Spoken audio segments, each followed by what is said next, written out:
All right, welcome everybody.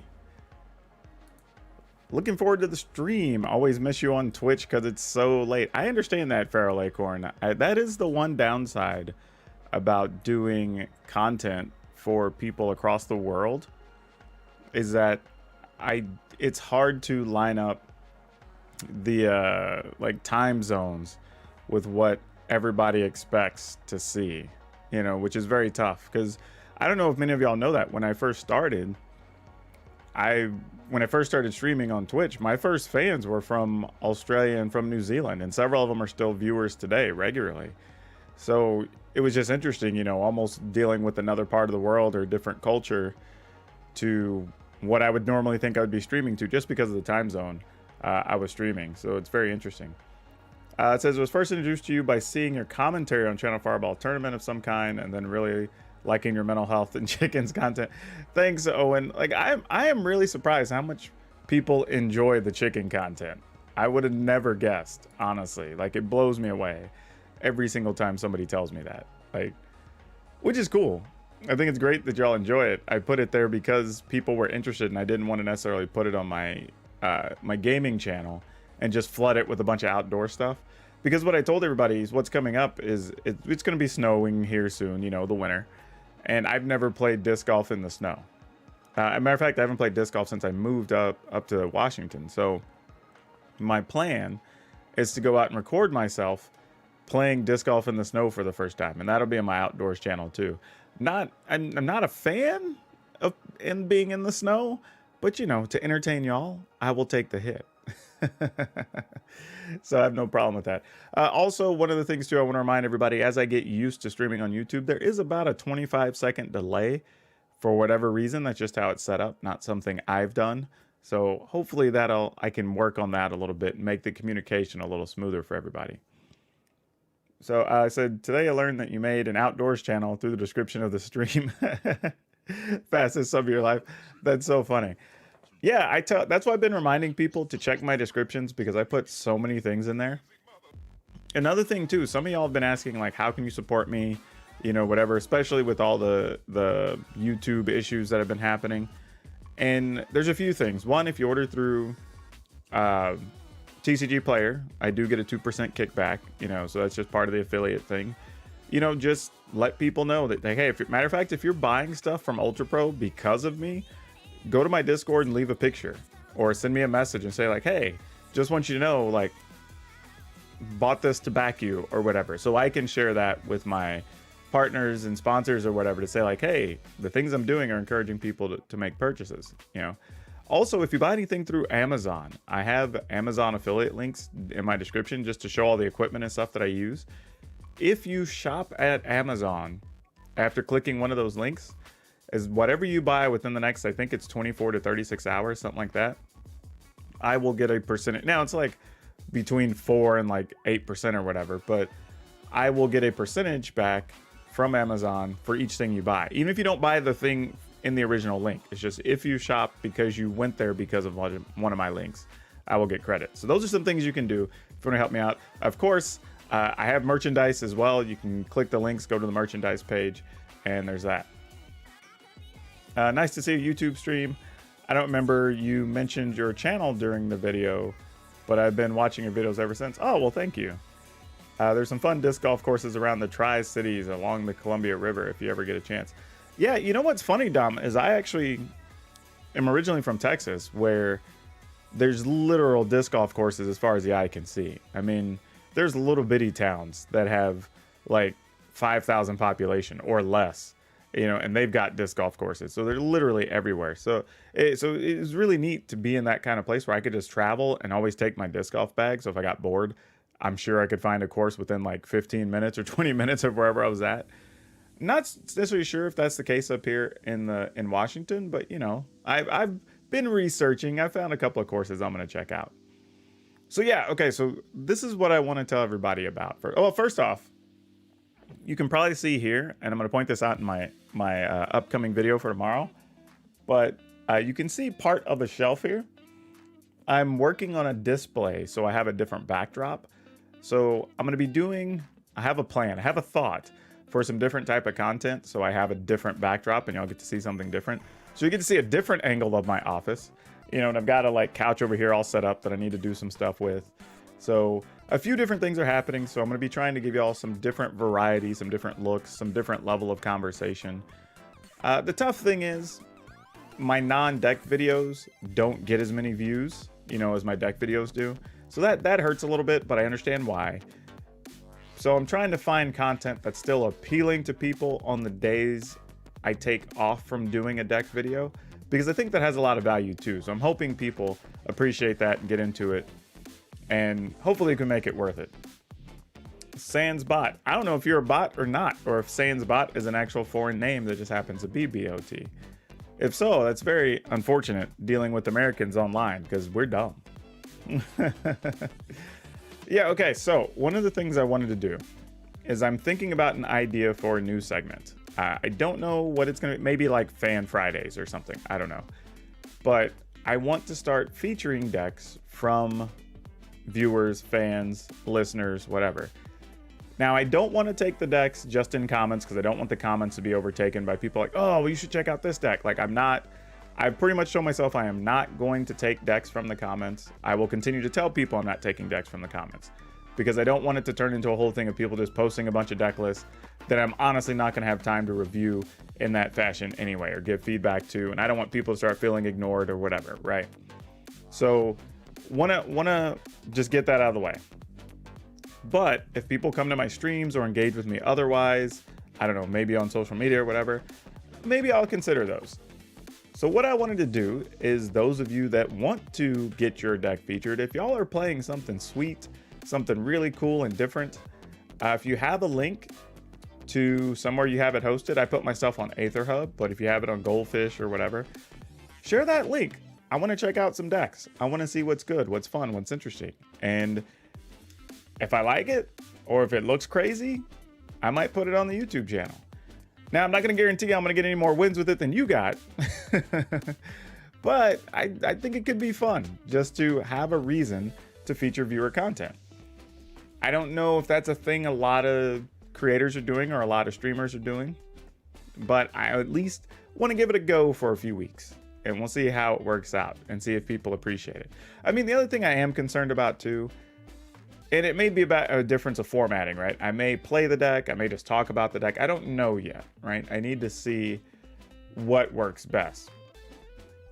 But I don't want to get into a situation where a bunch of people feel ignored, or like, I hate this because my deck never gets picked or whatever, because there's only going to be like 1 or 2 per video that get picked. So mostly standard, partly because I'm not like, I don't hate historic. Actually, okay, because I've had a couple people ask, why don't I do historic stuff and I do a lot of standard? First off, I just engage a lot with standard. It's also good practice for me because I do commentary and everything else. So the more I know about standard and the more weird and corner case cards I know about standard, the better my other efforts, whether that's streaming, whether that's commentary, whatever, are going to come across to people because I'm better informed. So consider it like me doing homework in a way that I can get paid for, you know. But I sort of want to play historic. The problem is I don't like a lot of the big dumb cards that have been inserted into historic, right? Like Ulamog, I'm not a fan of. Phyrexian Obliterator, I'm not a fan of. Now Aetherworks Marvel, not a fan of, right? But I don't hate the format. So if enough people really absolutely want to see me play historic, I will gladly do that. I mean, I have no problem, like, I'm not rolling in the dough, but like if I have to buy a few gems to open some packs and get a couple cards, like that's fine. I'm willing to do that. But, you know, it's got to be worth it. So for now, I'm sticking to just standard stuff. So if somebody has cool standard brews or something you're playing in the tournaments or wanting to play in the tournaments this weekend, or maybe it's even a conceptual deck you're working on that you haven't really finished yet.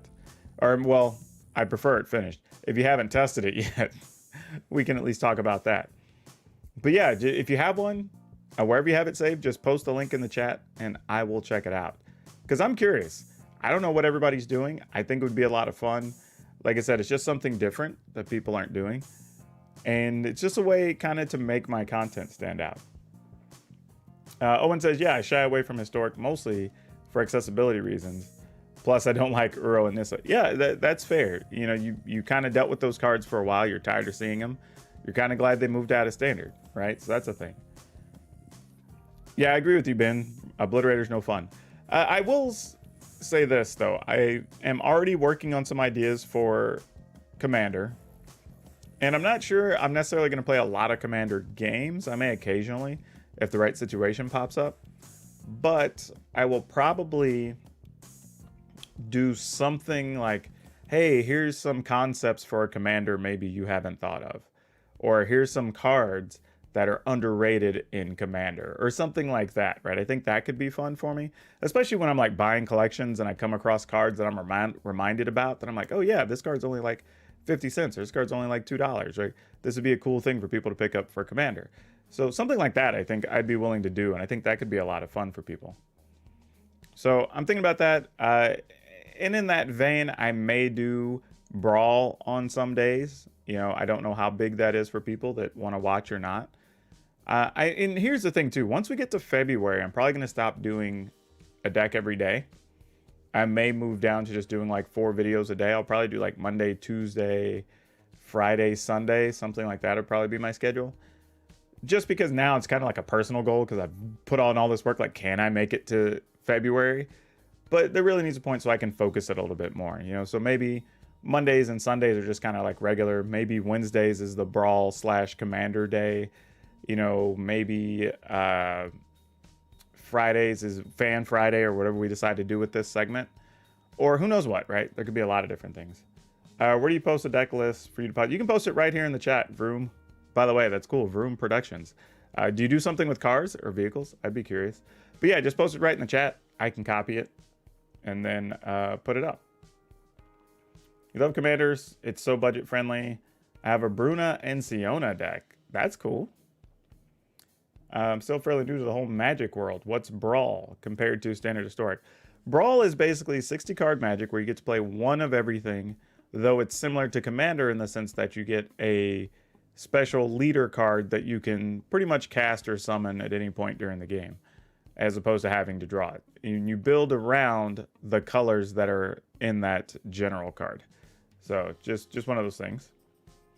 But it's pretty cool. It's a fun format. It's different, but it's definitely fun.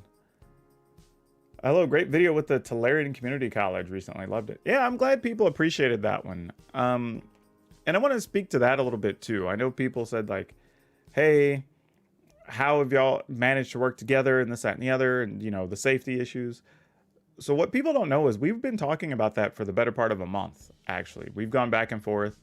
You know, we were actually going to do it the week before, but there was the election and all that. We each had a COVID test within a couple weeks prior, just to make sure, you know, no concerns or whatever. We both spend 90% plus of our time in our personal studios just making content. And then even when we got together, it was just us for a day and a half. You know, we scripted stuff, recorded stuff, you know, edited some things, talked about new things, talked about industry stuff, future plans. And we went out to have breakfast at a place because they had like this tent set up where the tables were not remotely close where we could go eat. But otherwise, yeah, it was mostly a good amount of planning. We talked about what we want to do. And then we basically worked for a day and a half. You know, I know people were like, oh, I hope y'all are knocking out brews and doing it. I was like, that was the first time that either of us had gotten to work with another creator. And you know, he's been in the process, you know, before the pandemic, he was flying people out and doing stuff or whatever to work on things. And I was already in the process of scheduling interviews with stores. I was going to go work some conventions and get footage from those. And I had a whole different look and plan even for my content. And that got blown up, right? And I told y'all before, I mean, I bought some like new lapel mics to hook up to my camera and all this stuff.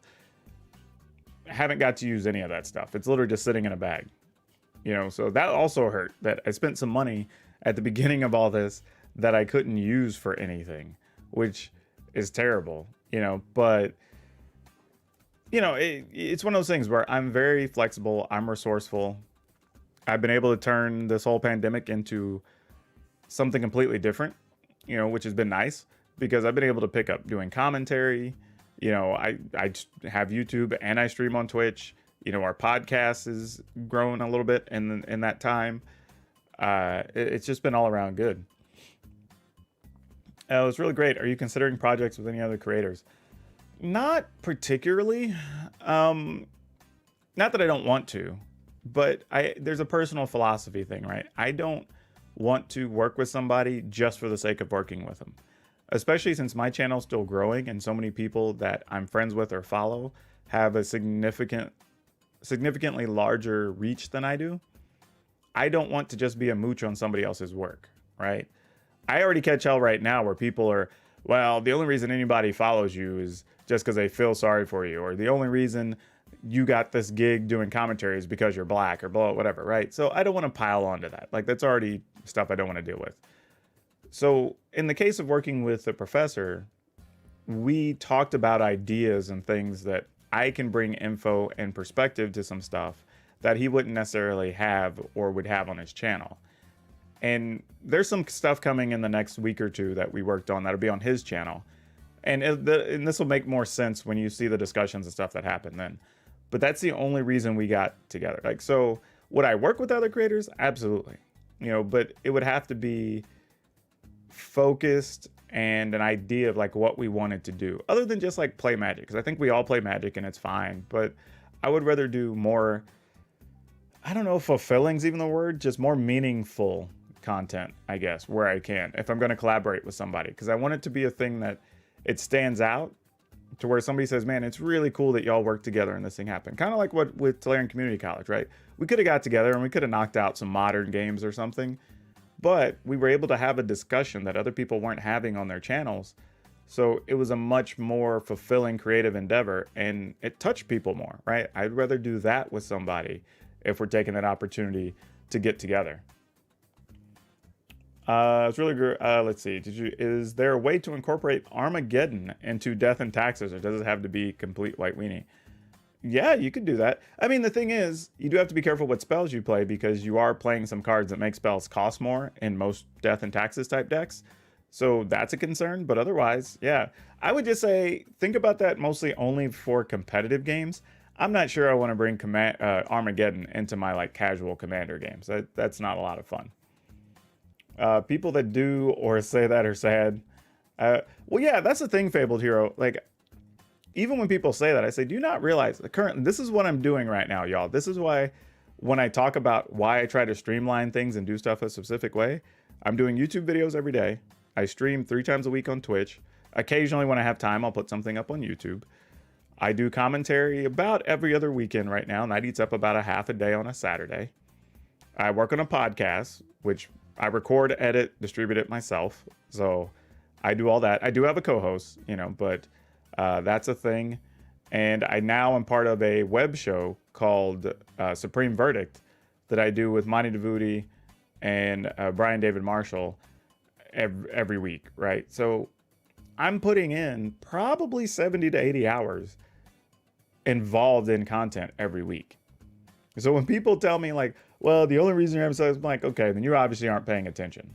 Like, and this doesn't even count all the like casual time where I'm sitting on my phone or on the couch or in the shower or whatever, like responding to comments on YouTube or, sending something out on Twitter to engage with people or whatever, right? All of that is also time, right? So it takes a lot. It takes a lot.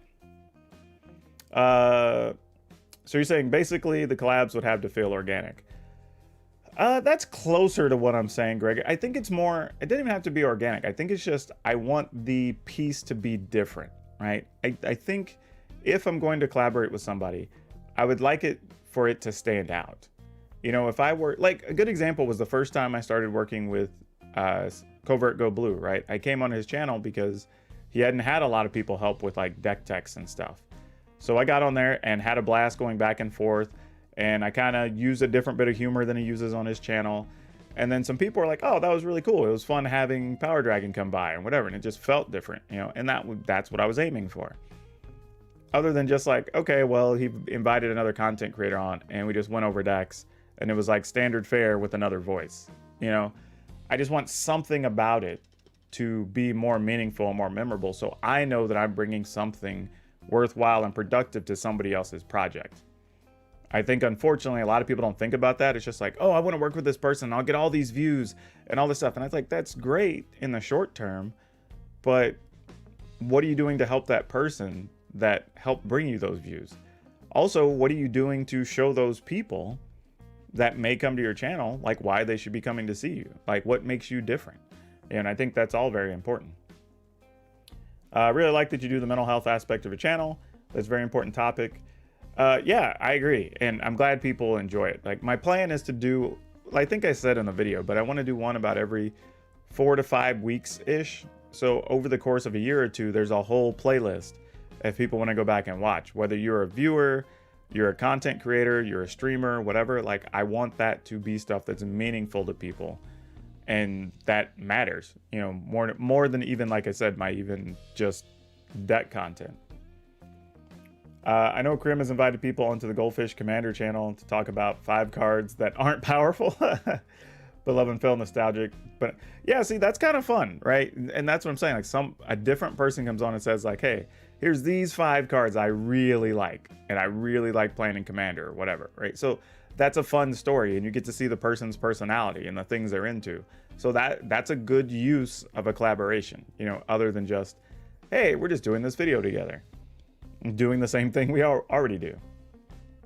A little upset that there are trolls who think it's fun to go and downvote your video. Yeah, that happens though. I mean, I have videos where literally it's a 30-minute video. I put it up and 3 minutes later, it's got a downvote, right? I'm like, obviously somebody's getting their notification and coming and downvoting. The funny thing is the fact that they're still subscribed, because otherwise they wouldn't really know right when it goes up, because I put my stuff up at different times even to test it. So, whatever. You know, I just look at that as being, hey, I've made it, right? That appearance on CGP's channel is what led to you being your primary person I watch and support on Twitch and elsewhere. Oh, well, thank you, Greg. See, that's a good example, though, right? I was able to show people a different personality, a different person that's different than what they watch, and it pays off, you know? Started researching and creating content once the pandemic hit. Had no idea all the work involved, planning, editing, behind the scenes. Yeah, hold your fire. That is a good comment, actually. One of the things I run into is I have, I'll call acquaintances, they're not necessarily friends, but people I've known, and they're coming to me going like, oh, hey, I noticed you got like 7,000 subscribers in less than a year. Like, you know, what should I be doing or whatever? And I start laying stuff out for them because they think I have like this weird, like, now that I've done it, I can give them a shortcut. But the truth is, I'm telling them more things to do that they didn't know existed before. But I will say this, though. I think you can steadily slow grow a channel, right? If you look at my PowrDragn Outdoors channel, it's going to be slow growth, right? I'm putting up like 1 video a day, pretty much every Friday. Maybe every other week or so, I'll put like a 1 or 2 minute video, just like a little update sort of thing. And, you know, I still respond to comments and everything else, but I'm not giving it full time, full treatment. I'm not spending a bunch of time working on camera stuff and like lighting like y'all get for all these different things I do. Like, it's just a different project. And I will probably reach 1,000 subscribers in like, I don't know, a year and a half maybe over there, and then it'll be monetized. But it's just not going to be fast. You know, it's just, you got to pick and choose your battles and work within the time that you have available. I followed for the gruel and stayed for the content, especially the chicken. Well, thanks, Darth. I'm sure the chickens appreciate it. What kind of editing software do you use for a video?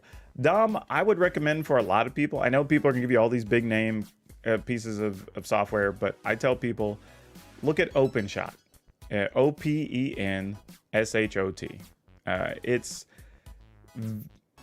It's simple, but does everything you need for a beginner that wants to like just edit YouTube videos or something. Well, actually, I will say this too. The person who created it, I believe, actually has YouTube tutorials and stuff, you know, that he's done himself. So you can check those out. But I used that up until about 3 months ago, I think.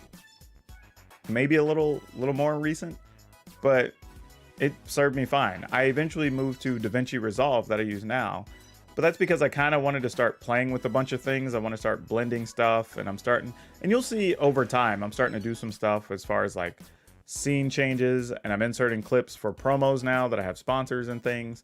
So it's a little easier to do some of that. I mean, well, I say easier. some of the things I want to do are cleaner in the more complicated software, but I also had to take time to teach myself that the software. I still watch a ton of videos whenever I want to know how to do a particular thing.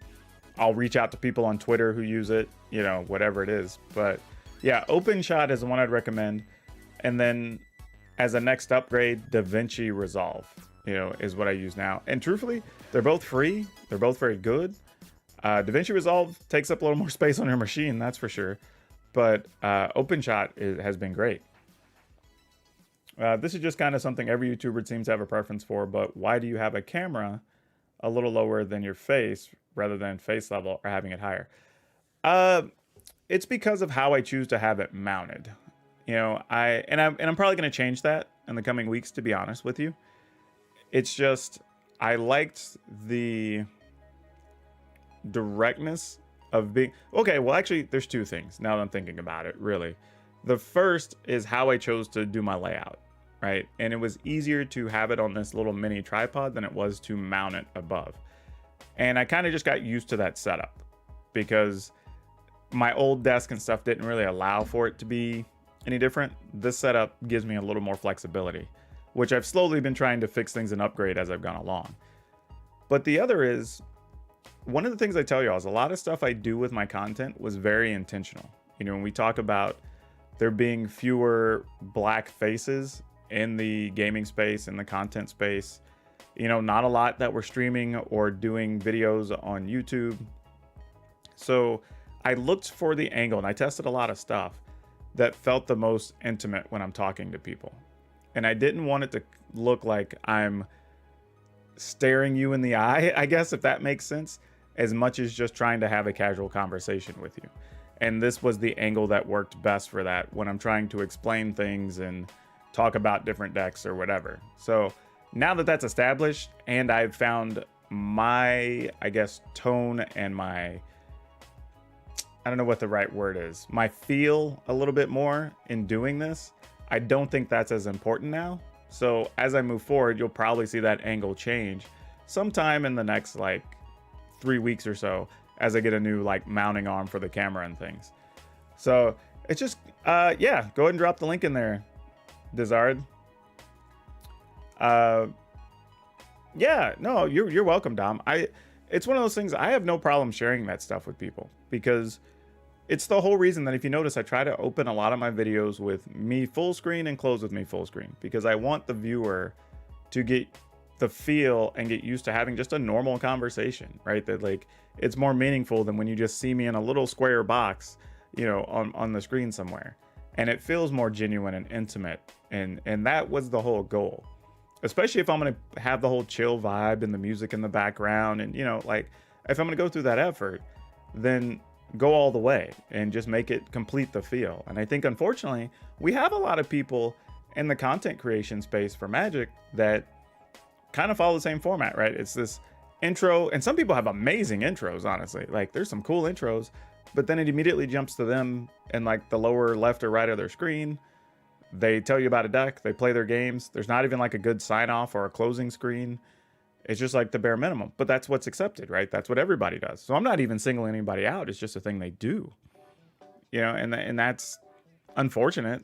So one of the things I thought about when I started doing content creation was, how can I make mine different?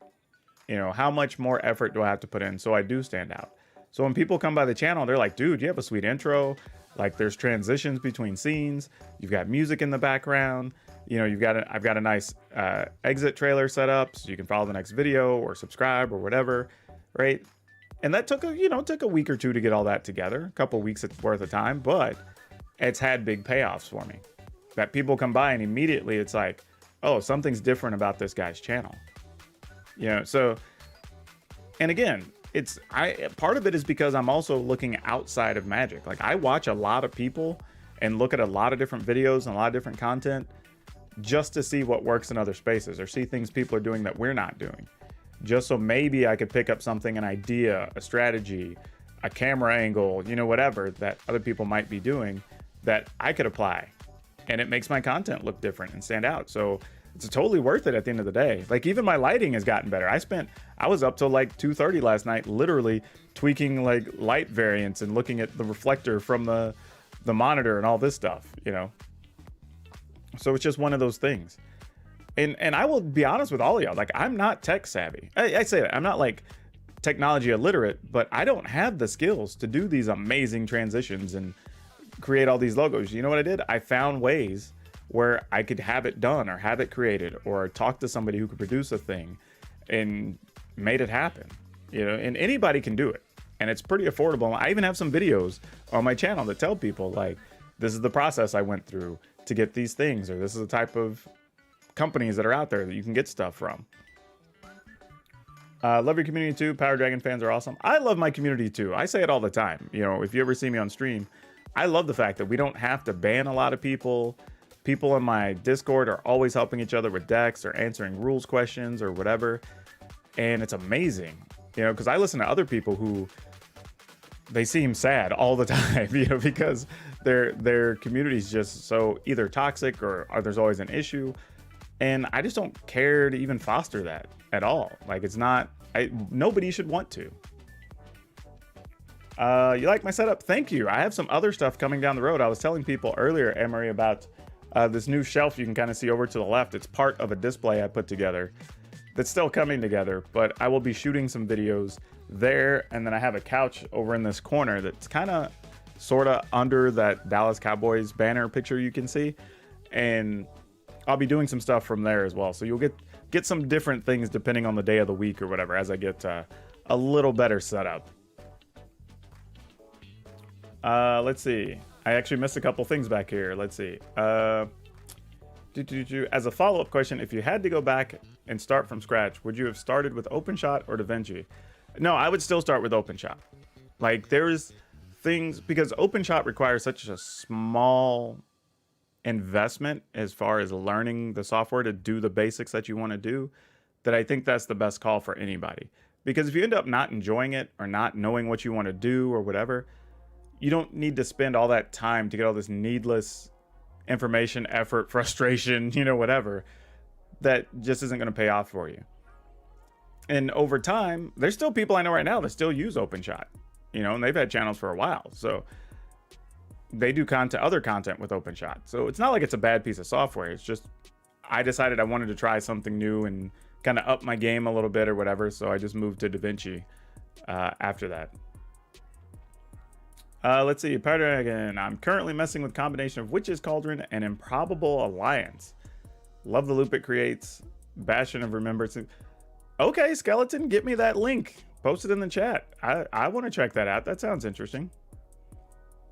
Oh, I've easily become one of your favorite content creators in the last month or so. I love everything you've been doing. Thank you so much, Dom. Thank you for great mono green and girl decks. You're welcome.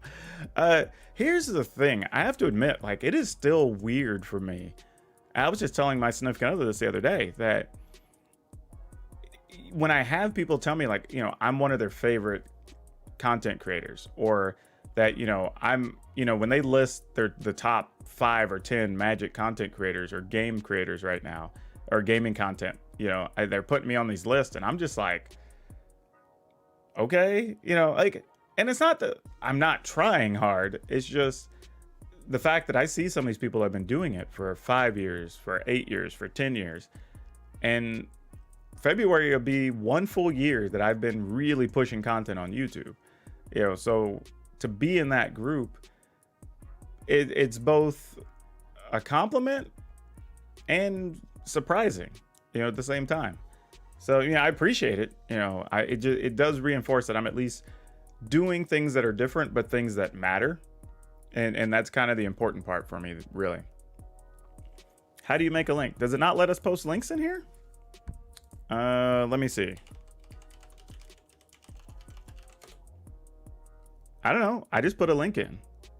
Can we not paste other links? Let me see if I put something. Or maybe, am I only allowed to?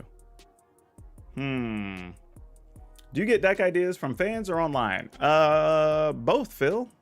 This is what today is. I want to see what your crazy brew is that you think is worthwhile.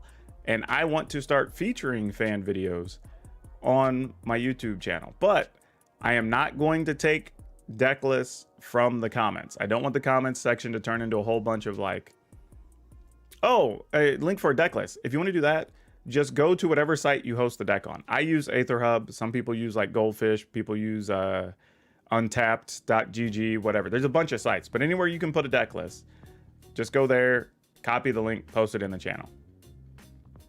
Yeah, but I don't want the YouTube comments to become all about just posting decks constantly, because I'm going to tell people outright, if you're posting decks in the comments, I am going to ignore them.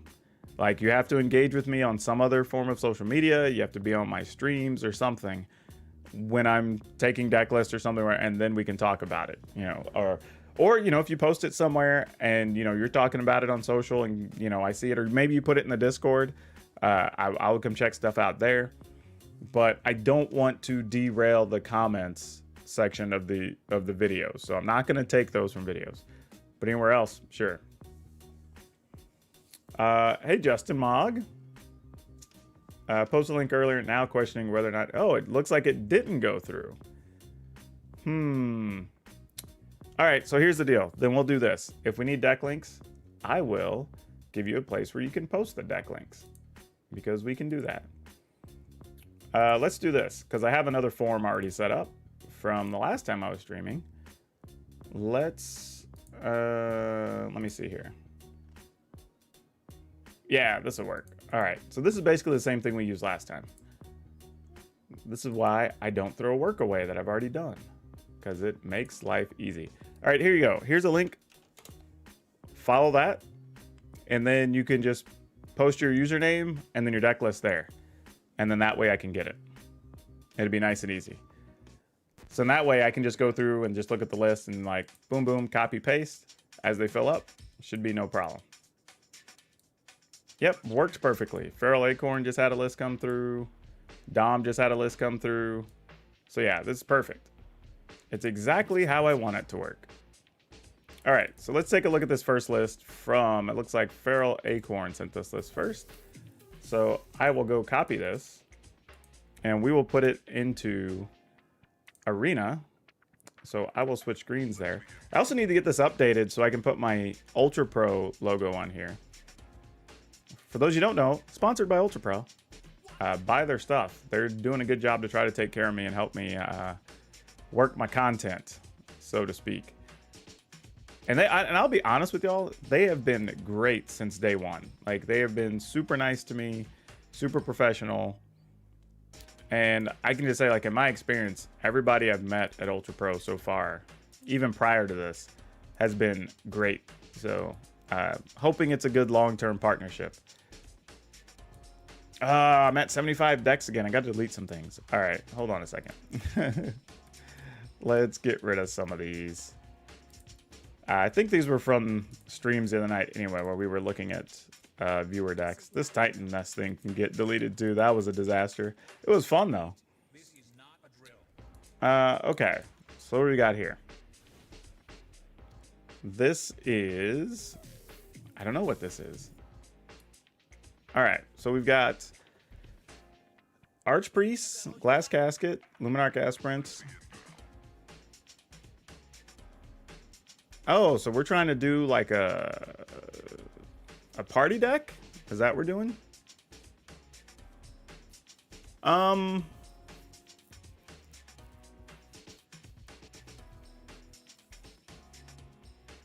think the problem, here's the problem I think I have with a lot of party decks, is you're not really getting a benefit from the party element more often than not.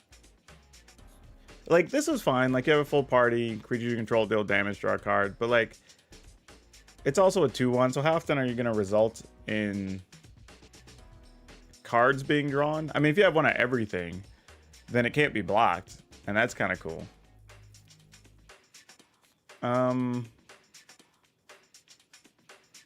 But really, in the most case, like, Linvala is fine. But truthfully, you can just sacrifice Linvala and your stuff gains indestructible or whatever, and that's usually good enough. I've played it in a blue-white Flyers deck that could get to party, but I honestly ended up just not even worrying about it because it was better just as is. Cascade Seer enters battlefield, described for... Yeah, that's a problem. Like, when you're focusing on the party element, you end up just playing worse cards. You know what I mean? Like, and that's what I was saying. Like, I did too. I did the black white, and I did the black white red. You know, and I'm not really sure if I want to do more than that, because I felt this same pain where, like, as I put the deck list together, I'm kind of like, why am I playing this particular card? It's just not that good. You know, I could just play a better creature here, and the deck's still gonna function like 90% the same. Like, it's neat that the Archpriest can eventually, like, give something flying and whatever, but, like, if the Archpriest is just, like, a 3/2 or whatever for 1, like, it's still fine. You know what I mean? Luminarch Aspirant's just good by itself. Problem is, like, Nimble Trap Finder and Stonework Pack Beasts are not good. If you don't get those with multiple other things, they're just really bad. Even in the last list I had, like, I had the Pack Beasts in there, and it was one of the cards I was like, man, I was never excited to draw this. Because really, unless you have something else that needs a full party, you're not ever really excited the Pack Beast is on the table. It's just a bad 2/1. But, like, Apparition, great. But, you know, you're reluctant to play 4 because you're like, well, it doesn't really do anything for party. When in reality, a 4th Apparition's better than even a 3rd Trap Finder. You know, that sort of thing. Linvala is just good. But again, Linvala is legendary, so you probably should only have 3 of those. But yeah, like, Cascade Seer, I probably wouldn't want to play. Journey into Oblivion, I think ended up my final list from there. Only even played 1. Seagate Colossus, I don't want that at all. I would just look for a better creature. You know, probably Tazri in that place is still better, even if you're paying the extra mana for the activations. But yeah, that's the real problem here. I think, you know, and yeah, Dom's right. Like, we talked about this a couple of times where I think just the D&D set's also going to be based around party. They've basically already said that. And, well, at least reading between the lines, that kind of comes through some development stuff they've posted. So you're probably better off just playing just a quality blue-white deck. And if you can get the benefit of a couple of things because of the party element, then, like, sure.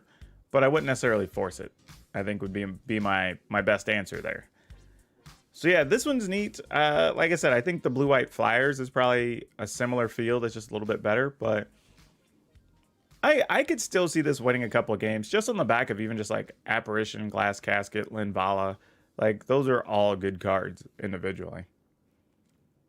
Party scenes limited based on theme, which is kind of unintuitive.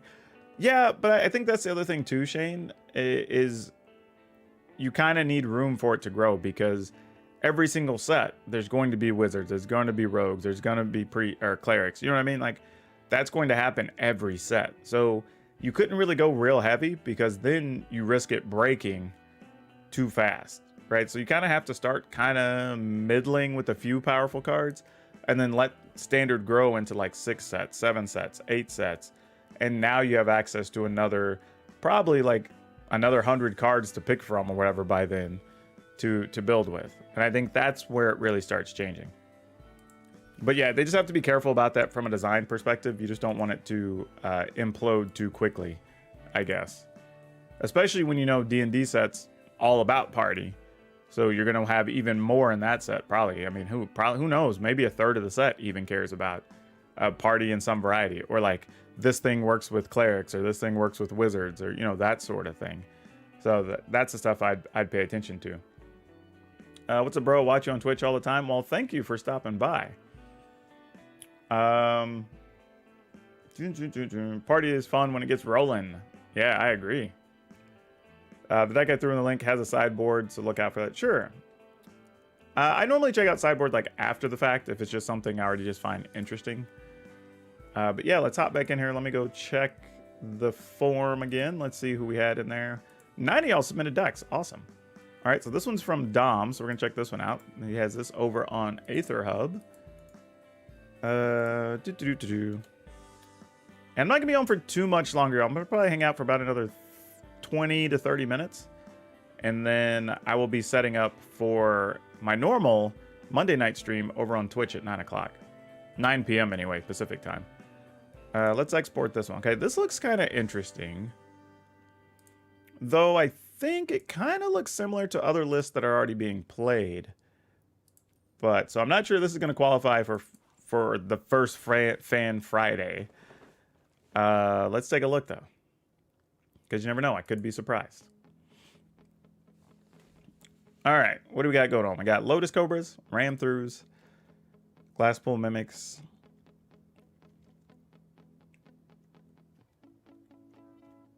Yeah, this is okay. So I'll say that this is actually, and don't take this the wrong way because this is not meant to be an insult at all, but this is a weaker version of the other like team or ramp decks that already exist. I would recommend just looking at some of the ones from like the last weekend's tournaments. There were a couple that top 8'd those events, or even the list I put up. I think it was only like 4 days ago or 5 days ago. You know, it was middle of last week. Go check that out, and I think it's going to hit way better for you.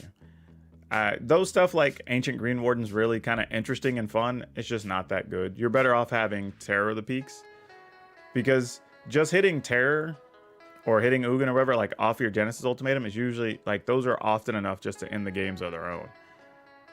And you don't need like Ram Through, like all those are just wasted. Like you should be playing Bone Crusher Giants. Those are way better in this type of list than playing Ram Throughs. You don't even need Lotus Cobras, believe it or not. Like Lotus Cobras are almost a liability because they're just better cards you could be playing. A bit short on wild cards, haven't been able to get most of what I want. Then what I would do there, Dom, is I would probably just start with one of those lists, figure out as close as you can get, and then just try to find the most reasonable counterpart, right? Like let's say you don't have Bone Crusher Giants. It's like, okay, well, let me get another removal card of some kind that deals damage. So maybe you play like Scorching Dragonfire, right? Because that also exiles stuff, and that's pretty useful. So you go there. Or maybe, you know, you could play Fire Prophecy, because it'll help you get to a Genesis Ultimatum or something. You know, something like that, I think, would just serve you better. Because right now, you have stuff like Glasspool Mimic that's just like, it's okay. But when you draw it, when it's like Glasspool Mimic and you have like a Cobra or you have like a Mammoth, it's not like the card you're really looking for there. Like Vastwood Surge really doesn't do much in this type of list. It's not the ramp card you're looking for most of the time. Vivian's fine. Like I said, Green Warden's cute. I tried it in a couple of lists. I just couldn't find anything that stuck where I really wanted it. Maybe you only need 2 Ugins because you've got Genesis Ultimatums and whatnot. So like, there's a few things there. I think you can fiddle with the numbers a little bit and probably get somewhere close. But yeah, I don't know. Like I said, it's very similar to other lists we've already been seeing, and I would start with those and then just work backwards to whatever cards you do have, and then just do what you can to find as close to a reasonable counterpart of a card. And then that way, as you open up the right things or you get some wild cards, you can go ahead and go replace what you need. I think it's just a better way to go about it. I think sometimes people go like, I don't have all these wild cards, I'm just not going to build the list. And it's like, well, if you have like 80%, then see what 80% looks like with that 20% of replacements. Like, yeah, you're going to lose a couple more games that you weren't going to win. You know, if you would have won, if you would have had those cards, whatever. Like, we know that. But you can at least get comfortable playing with those strategies or whatever. So as you get the better cards, you're already better versed in what to do and how those cards interact or whatever. Because conversely, if you're doing this, you've kind of tried to take a good deck and make it into something completely different to meet the needs of the cards you have. But the problem is, if you go in and play 30, 40 games over the next couple of days or matches, you're going to end up getting used to trying situations, thinking about like Ancient Green Warden and whatever, and not really thinking about plays with the actual cards that would be in those spots. So you almost have to relearn situations and strategies a second time. Whereas you can be putting in time now to just let it become more natural as you get the cards that you want, if that makes sense. I know it was a long-winded way to get around to that point, but I hope that made sense to everybody. It did in my head. I don't know if it got to my mouth correctly. Okay. Let me pull up deck submission number 3. Let me see what else. I want to get caught up on the comments here. Do you enjoy drafting? I would love to see you draft one day. We actually talk about this a little bit. I think we touched on it in the video with me and the professor, actually. But I've talked with everybody. I actually sent out a thing, a post or wherever they call it on YouTube a while back. But I would probably, in my perfect world, my limited content is me drafting. I get the cards. We talk about 1 or 2 possible builds we could make with the cards I drafted, and that's the video. No draft games played, because honestly, draft games have very little value to me. I would be playing games with cards I would never play with again. They're cards that the average person would not be using on stream or in events, so I would never matter in my commentary. So I don't gain anything by doing those draft games other than making content. You know what I mean? So if people were cool just seeing me draft and then just build the decks or talk about concepts or maybe like where I messed up in the draft, cool. We can totally do that all day, and I would love doing that. But, and it was about, I would say, like, I think on Twitter it was like 60-40, and on YouTube it was like 55-45. So it was pretty close one way or the other. But that also says I have a large chunk of my viewer base that would just not enjoy that because they want to see the games be played. My thing is, more often than not, I'm not gaining much from even watching other people play those games. And playing drafts in person when I'm playing for prizes or whatever has a different feel for me than just playing online. So that's where that is, though. Love the channel. Been really accessible, non-intimidating resource for a long-lapse player. Oh, that's cool, Sokka. That's one of the things I was aiming for with my content. Like, I don't care if somebody's been playing for 5 minutes or somebody's been playing for 5 years. Like, I want them to be able to engage with the content and understand what's happening, why a thing is good, why a thing's bad.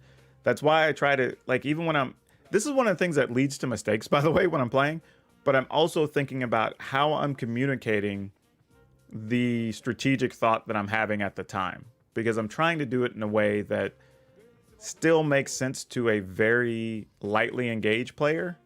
And sometimes that's difficult when I'm like, okay, well, I want to do this, but there's a possibility he has this thing and then this thing happens and whatever, right?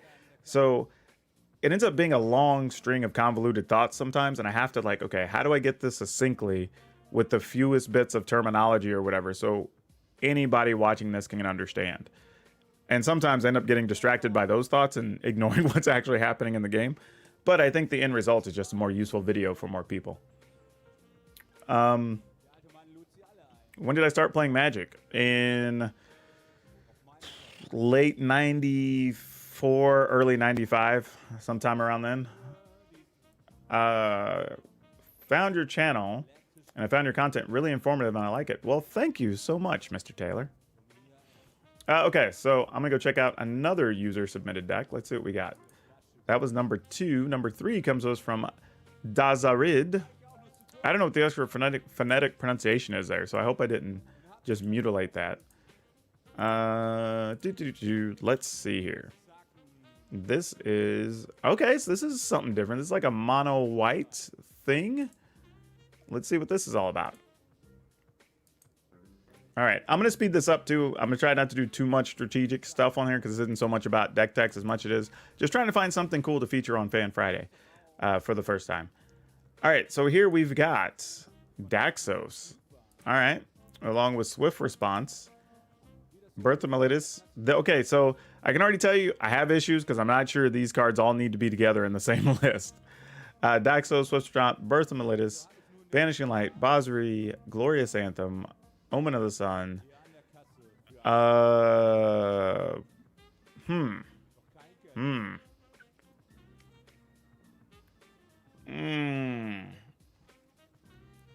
not. I think my issue here is I can't. Have I played a Burroughs party deck with Outlaw's Merriment? No, and I probably won't. Honestly, Outlaw's Merriment isn't a great card. I have a control list. I think it's a Boros control list from like 3 weeks ago that's on the channel you can check out, and that plays Outlaw's Merriment. And I didn't even like it in that list, but it made sense. My issue here with this is just, I guess, synergistic direction. There's like some really expensive stuff like the Hoplite and whatnot in here, which... like, there's Basri Cat, but not really like a ton of early creatures to protect it. There's 4 Sanctuary lockdowns, but like there's a lot of early stuff that's not really making creatures or making humans. your Swift Response, Birth of Meletis, Banishing Light. So like, it's playing some cards that kind of want to be a creature aggressive deck, but it's playing a whole lot of cards that also want to be like a slow control deck. Because you've got like Shatters of the Sky in here, the Ondu Inversion, Realm Cloak Giant. Like, I think it's focus. That's what it's missing. That's the word I'm looking for. It's not focused. And what happens a lot of time in this case is you're going to draw the wrong half of the deck with the other half, and it's going to feel like it didn't do a lot. Like, as an example, let's say you get Swift Response, Birth of Meletis, Basriket, Reverent Hoplite, and I don't know, Sanctuary Lockdown, right? And a couple of lands. Like, you can't really do much. You're playing your early lands to Birth of Meletis to get to play a Basriket, but there's really nothing protecting it except an 0-4, which you're going to die to all the removal people are playing right now. So Basri's kind of a sitting duck, not really doing much of anything. Like, your Hoplite costs 5, but even when you get it, like, you're hoping... Well, the Birth Meletis isn't even going to be on the table, so you're minus that. You're hoping Basri lives. Maybe your Banishing Light removes something, so maybe you're getting, like, 2 counters. You know what I mean? Like, but if you get the opposite draw, let's see where you get, like, Daxos, Basriket, Omen of the Sun, maybe Face Feathers or Banishing Light, and a Hoplite, well, then that actually looks like a real, like, play something on 1, play it on 2, play it on 3, play it on 4, boom, and it looks like a cool kind of, like, creature deck making human tokens or whatever, right? Kind of cool. Or the other side, like, you get all the control cards, and then maybe you just try to finish your opponent with Realm Cloak Giant. The problem, though, is I think with all these sweepers and other things, I'm not really sure... Like, it kind of undermines your ability to even use, like, Sanctuary Lockdown and stuff like that. So, yeah, I think it has to decide. Like, is it trying to be the creature deck and want to take advantage of the human tokens? Or does it want to be a control deck and take advantage of all the, like, enchantment removal? And I think both of those can be viable decks. I just think you kind of have to decide what direction you want to go with it. So yeah, I don't think the card... that's the thing. I don't think any of the individual cards were terrible in that list. I think it was... the selection was fine. I just don't know if they necessarily worked together was the issue. That would be my biggest concern there. This one is from Ophidian. Lawrence Chang. Let's go ahead and put this in the list and see what we got. Let's see if this is something cool. Okay. Oh, well, this is just a deck already, though. This isn't, like, something new. Because you put it in, I'll still put it up on the channel just to show it. But this is just a deck that's already a thing. Would it come on the bottom? Because I didn't, like, make a couple of cards. Here we go. Yeah, Scourge of the Skyclaves, though. Let me correct that. Like, Scourge of the Skyclave is actually a real card. I'm not playing that in anything, so that gives it an edge. This could get selected on that card alone. I'm going to be honest. It could get selected for that card alone. Because that's what I'm saying. Like, part of this is, you know, are we finding people playing with some new, weird, different things? You know, that does matter. Though, I will say, this looks very similar to a deck list I'm going to have up on the channel tomorrow, which is basically a... it's Joan Sacrifice, but it's basically the Rakdos... mid-range deck playing a couple of extra cards so you can take advantage of things like the big dragon or whatever. So, but yeah, I think this is mostly fine. Like, the Scourge of the Skyclaves is a little tough to get to use right sometimes. And also, like, here's the thing I run into when I think about playing the Scourge, is that sometimes you end up in these weird situations, like you have like Archfiend's Vessel, right? And it gaining life kind of makes it where you don't necessarily get to take advantage of your Skyclaves because it takes both people's life totals, you know. But, you know, I like being in a world where we can replace Skyclave Shades. I like those. If anything, this probably just gets held up because of bad coincidence that I happen to be playing a similar deck on the channel tomorrow. It's actually loaded already now to YouTube. So that's... But I will say, that's like the only real issue here. Otherwise, it's kind of cool. It's kind of cool. So, even if I don't put this on the first one, We'll call this Rakdos Scourge, so I remember what it is. This one might at least stay in the hopper. So maybe I come back to it whenever, you know, we get to a second or third Fan Friday, maybe. I do want to see Scourge and see some play. I'm committed. I'd like to see Stormfish Crusader. Yeah, that's what I was thinking too, Devin. Something like that probably works, but I'd have to think about it. But I think that's a good starting point, though. I like that type of stuff. So that one's is the first one so far. It really kind of got me going like, oh, okay, that's a thing. Let's see what Devin's got here. This says Esper Clock. Oh, this is already going to be like... I will say this. When it's something like that, it's something I probably wouldn't build myself. So there's a chance. And that's part of what this is about too, right? Maybe y'all show me something I'm not really thinking about. Okay, I'm going to need wild cards for this one. Says I need 3 things. Or things in... Oh, Wings of Words. Winged Words is not... What is that? Not standard legal? Or not in best of 3? Is that the problem? Yeah, it's an arena only thing. So that's probably an issue. But my bigger question is, why would we play Winged Words as our card draw of choice? There's really no reason. You don't have any flyers, so you'd just be paying 3 for 2 cards. I would just play other things. Like, you should be playing 4 Maze Mind Tome first, is what I would be doing. Hey, love your content. Well, I love you, Walt. Thanks for stopping by. Yeah, but that's my first thing. Like, Winged Words should just be like 2 Maze Mind Tomes and call it good. You've already got Maze Mind Tome at that point. You've got Into the Story. You don't really have much reason. Though, man, Into the Story does need your opponent to have stuff in the graveyard. And you don't necessarily have a bunch of ways to put stuff in the opponent's graveyard, depending on what they're playing. So I'd probably trim back on Into the Story to maybe just 2. And I don't know. How are we winning with this deck? Are we just trying to midnight clock them? Just mill them? Or kill them with Ashiok tokens, I guess? Like, yeah, I can't. I don't even know how we're winning. That's not a good sign. Okay, you're missing the 2 Maze Knight. Well, that makes sense. Thanks for the deck talk. Hope you have a great night. Oh, yeah, no problem. See you later, Farrell. Thanks for stopping in. Yeah, I think that's it. When I'm looking at it now and I'm realizing there's not a clean path to victory for me here. I think that would be a bigger issue for me in this list. I mean, there's a Crawling Barrens, but I need more than just that, I think. Because really, you're talking about what? Crawling Barrens and Ashiok? And that's it? And you may even be killing some of your own stuff with the Ondu version. Yeah, I can't do it. I can't do it. I think that's one I have to pass on. Because even control decks, you gotta have a way to victory. Because otherwise, you're just giving your opponent way too long to recover and get back in there after you've gotten rid of their stuff, or at least tried to wrestle control of the game back.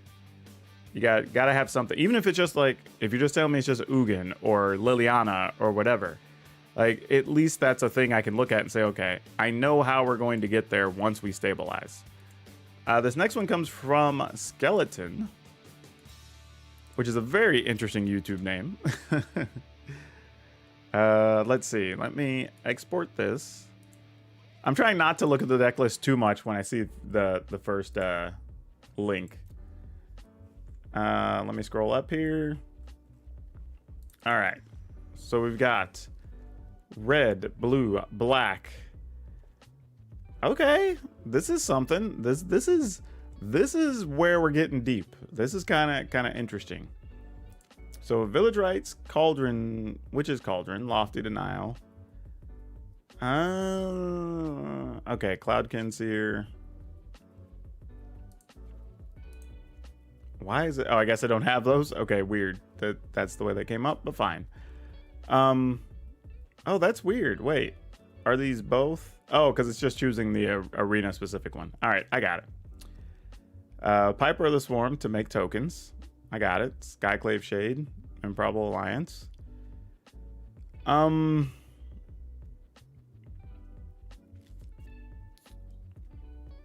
almost with this. I'm close. I don't like Gust of Wind and I don't like Lofty Denial because you really only have one flyer. You know what I mean? Like, I mean, you have, well, I mean, you have 4 copies, but it's really, well, I guess you're talking about Improbable Alliance making you tokens. Yeah,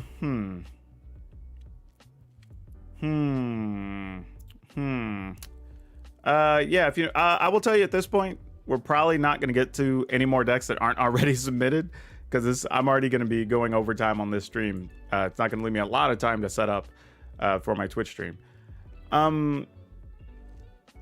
Man, this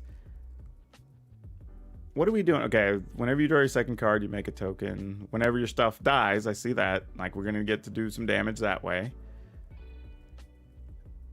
I would probably trade. I mean,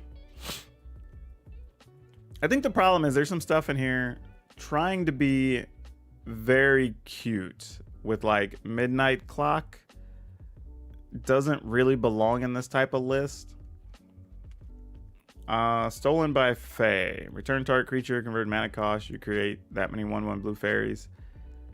I think I would just want more like removal of some variety, just like real removal cards, because I think that's what this deck's lacking. Because I could see a lot where if you're playing Gruul against it, right? Like, they're just going to be attacking every turn, and this list isn't doing much. Like right now, you don't even have a way really to block a what's that, the Brushfire Elemental, because any creatures with power 2 or less can't even block it, right? So Brushfire Elemental is going to be a problem. The Mammoth's going to be bigger than all your stuff. The well, Questing Beast obviously, but the Lovestruck Beast is going to be a problem. And even at least then you could chump block with your fairies, I guess. But you don't have that many ways to generate fairies, which is kind of the other part of this, where, like,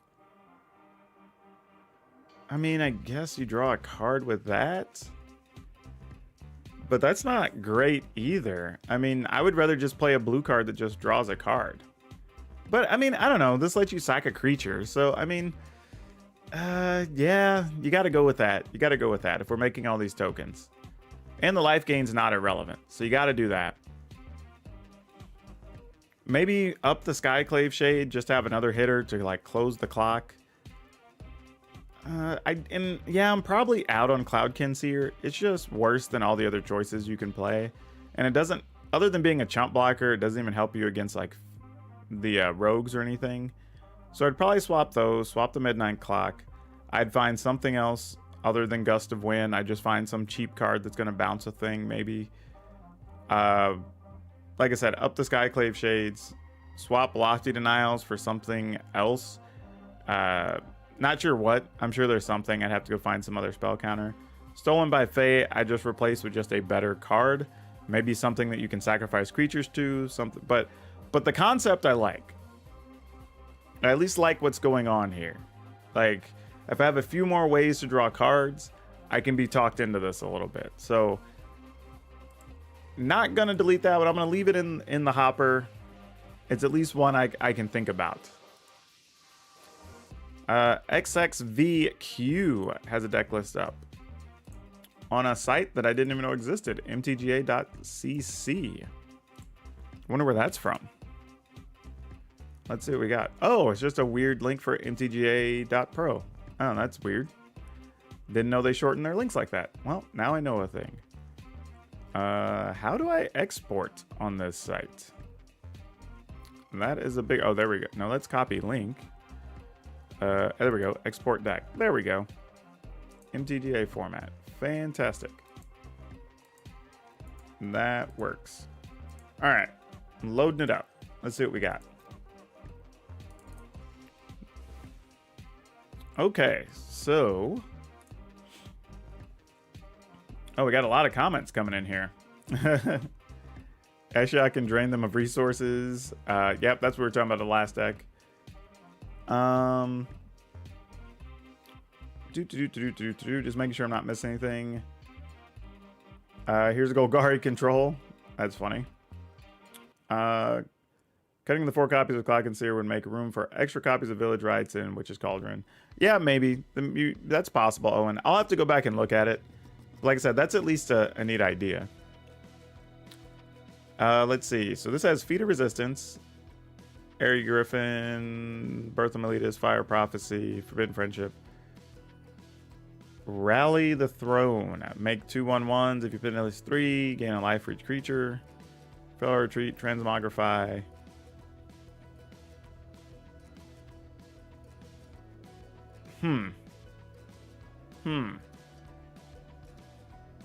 So is our plan to transmogrify into Angel of Destiny? Is that what we're trying to do here? Just want to make sure that's all I'm seeing. Because if so, I'm probably...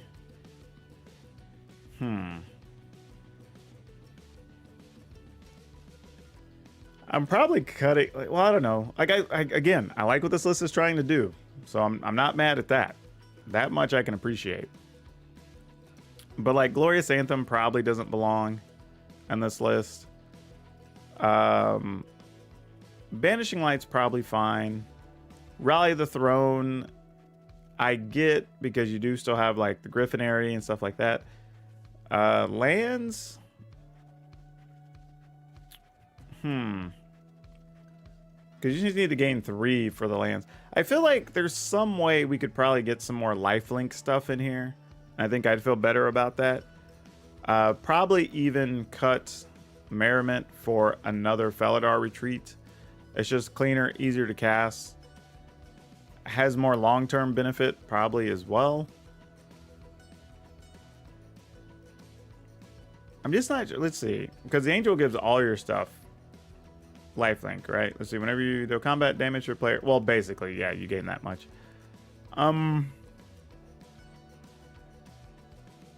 It's worth a shot. It's worth a shot. I'm going to leave this one in the queue as well. I'm going to leave that one in the hopper. I'm going to come back to it. Let me call it Transmog Angel, so I can come back to that one. It's a weird list. I don't know if I agree with all the cards, but I agree with the concept. I think the right idea and parts are there, but I just needs to be like cleaned up a little bit.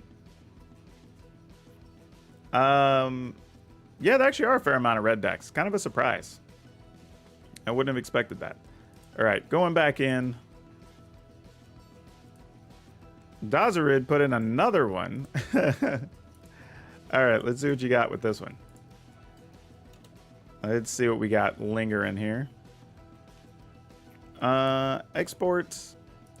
Man, I got a glimpse of what this is already, so it probably... Let's see. I will say this. Part of the problem this deck has is my favorite Scoot Swarm deck already is the Gruul one we put together. The red-green one was so good. Like, that deck was so much fun. I'm probably going to play that again on ladder just for the hell of it, because that deck was at least very entertaining. This one's fine, though. I don't have... There's not a lot to say about this one. This one's fine. I'm not a big fan of, like, Dryad of the Elysian Grove. It's like, it's okay. But... generally speaking, like in this list, except for when you cultivate, when are you really going to have an additional land to play anyway? You know what I mean? Migration Path just puts them into play. Migratory Greathorn just puts them into play. Anything from the Styx is just going to come into play. So, like, I would just cut that and just play more like... I mean, play like Blood Chief's Thirst, so you have some extra removal and whatnot. Or some discard stuff to keep the opponent from killing your things. Probably would ignore Extinction Event as well. Like, this deck's not in the Extinction Event business. As that's not what you should even be considering playing when you're playing all this Mutate stuff. That shouldn't even be remotely on your radar. Trade those out. These Blood Reckonings, probably. And just play, like, more early mana stuff, so you can more consistently, like turn 1, turn 2, turn 3, start getting your stuff working. But otherwise, again, I think concept's fine. Nothing wrong with it. I think just some of the card choices don't make sense. You know, like Extinction Event, when you do have stuff of all different casting costs and you're trying to not lose your things and you're trying to make more things.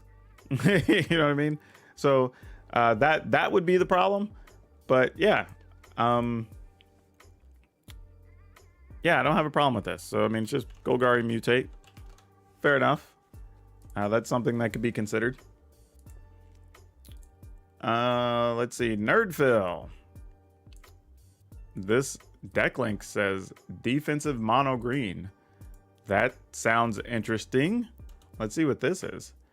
I like it when I hear words that make sense to me and I have no idea what those would do. So let's export here. Copy to clipboard for Arena. Oh, I have to delete another deck. Man, this is why I keep asking Wizards, like, give us more deck slots. I can use more deck slots. I can delete some of this here. That deck's not going to get played again. This is probably not going to get played again. All these future decks were stuff I played during the online 2021 thing. So I can cut all of these because they're not relevant anymore. All right. But yeah, this is what happens when you're constantly like making decks and coming up with ideas. Like, you just run out of space. All right, so let's see what defensive mono green means to Nerdphil. All right, Goose, Ranger's Guild, Heroic Intervention. Those are definitely defensive cards. Well, this isn't defensive. This is just mono green, and instead of playing Primal Mites, well, you do have 2 Primal Mites still. You're just playing more cards to keep your creatures alive. It's probably, honestly, here's the thing. This is probably actually a fine deck. I just don't know if it works for Fan Fridays. Because it's just a good deck. It's like there's nothing... Like, if I give somebody this deck list, I don't think there's anything about it that they go like, oh, I'm so surprised this was able to win. You know, it's just kind of like, okay, it just switched like 5 cards. But yeah, it can win. You know what I mean? It's a good deck, though. I would just play this regularly. I wouldn't play it on a Fan Friday necessarily. But yeah, overall, this looks fine. I mean, there's not a lot to really say about this list. It's what you expect, just where you would have Ram Throughs or the extra Primal Mites. You've got Heroic Interventions and Ranger's Guiles. But I will say this, though. With the way I've seen some of the decks going about trying to deal with Gruul and whatnot, this is probably a better way to play mono green right now, because there's people bringing a lot more spot removal, trying to go a bit bigger, you know, like having something like that where you can be like, hey, I can at least keep my creatures alive, or, you know, like you're saying, even with Ranger's Guild, just give them that hexproof for a turn or whatever, might be the way these decks are gonna be built here in the near future. I would not be surprised. Especially if it becomes all about these Rakdos decks or these heavy Dimir control things with all this spot removal. You know, like, I could see that being something. Yeah, no, I totally get what you're going with there, Phil, for sure. But, like, yeah, this is something I could see things being turned into. So, I will even save it with your name there. But yeah, I think that's cool. All right, we got just a couple left here in the queue. This one just says Stomp Stomp. I don't know what that means, but I like the sound of it. I'll tell you that. Stomp Stomp. Okay, let's see what Stomp Stomp means. Actually, let me see. I didn't see who submitted this. This is another from Dazarid. Dang, Daz. Like, you got to get everybody else a chance to get in here. All right, let's see what we got. Stomp Stomp is a Gruul list that is Cinderclasm, Shock, Scorching Dragonfire, Caryatids, Bonecrusher Giants, Cultivates, Rampart Smasher. Oh boy. Yeah, I think this isn't...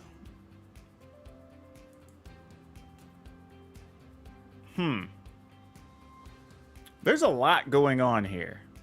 and I don't know how much I agree or disagree with it, which is weird. Like, I don't know if this list needs like Cultivates and Beanstalk Giants. Like, we've chosen to play Rampart Smasher over things like Questing Beast, or honestly, I would even play the 4/3 guy that gives all your that has trample, and all your stuff with trample can deal damage as though it weren't blocked. Like, I would play that guy over this because this can still be chump blocked by everything, right? Those other cards at least give you a little bit of extra reach.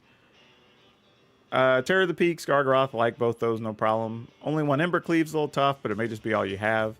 Bone Crusher Giants, again, you should probably have... I'd have a full set of Bone Crusher Giants before I had any number of Cinderclasms. Garrick's Uprising's mostly fine here. But yeah, the deck has very little early game, which would be my big issue here. You have some big stuff, but the problem is when you don't have anything in the early game, your opponent can just save their removal for your big stuff. Because, like, really, except for Rada, what are you doing early that your opponent has to care about? The answer would be not much. So I would just ignore Rada for a while and just save whatever removal or counters I had for your bigger stuff. So I think that would make it a little difficult on you. But otherwise, this is kind of just a regular Gruul smashy type deck. But I think it definitely needs more focus again. I think that's the consistent thing we're seeing here. It's like there's some neat ideas, but I think it's almost like when people are deck building, they're trying to get their decks to do too much.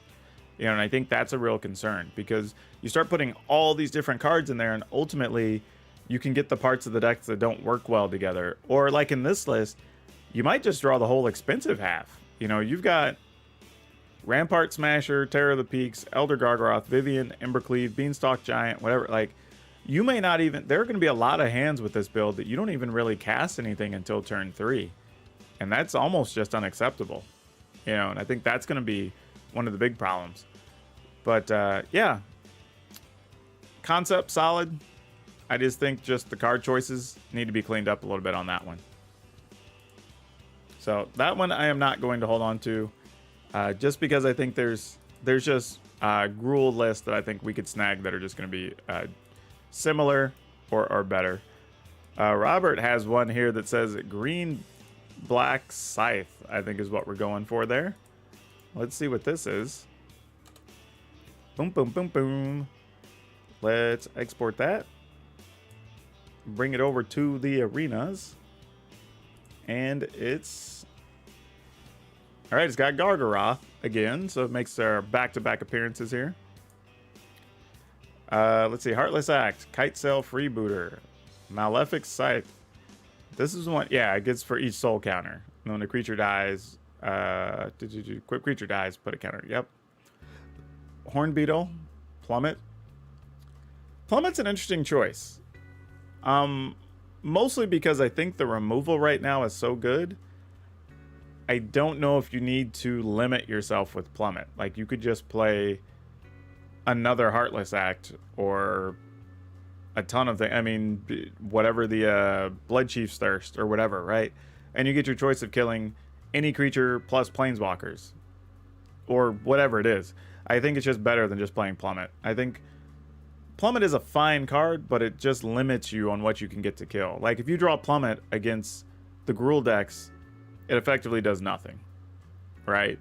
Because most of them aren't even playing, like, Terror of the Peaks or whatever. So you just won't ever get to use the card. It's just dead. And I think that's the thing I'd be trying to avoid. Scavenging Ooze, fine. Shovel, fine. Though I would say with Shovel, you don't have all that many removal cards. So I'm not really sure, except for just creature fights, what Shovel's really doing in this list. It's not pulling its weight, really. Yeah, I think Dom's right. You know, the Plummet's a better sideboard card. Nylia's okay, but we are also playing like Elspeth's Nightmare, Freebooters, whatever, so I'm not really sure where this fits in the grand scheme of things.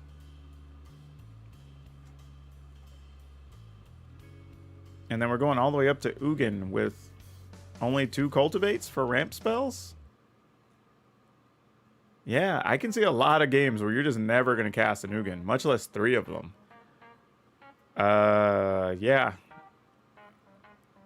I can't, I don't. Well, no, budget's fine. I'm totally okay with budget stuff. But I just think we can do better choices. Like we're saying, like, even a budget list, like I said, you don't need Plummet. Those other cards are commons and uncommons, right? Like we can find better common, uncommon removal that are better than Plummet. Like even Shovel, we can probably find just a better 2 mana creature or 3 mana creature that we can play. Yeah, Murderous Rider works. That's reasonable. Kind of the same thing on Hornbeetle, right? Hornbeetle's neat, but you don't have that many creatures that are going to be bigger than 4 power. So you're just going to have a 2/2. So you probably need to find either another 2/2 that has an ability that's worthwhile, or just some other creature doing something else. Because let's say you get this out, like Shovel doesn't help it. Nylea doesn't help it because Nylea won't be a creature yet. Questing Beast would, Polakranos would, but that's turn 4, turn 5, turn 6 as you get down the list here. Yeah, that's true. I think Dom's right too. I mean, maybe something like a Great Hinge is better if you own it. Again, I get it. We're on a budget. But I think there's, even on a budget, I think there's just better choices. I mean, if you go back and look, I guarantee you there are a bunch of green and black creatures you can play that are just going to be better than some of what you're playing right now.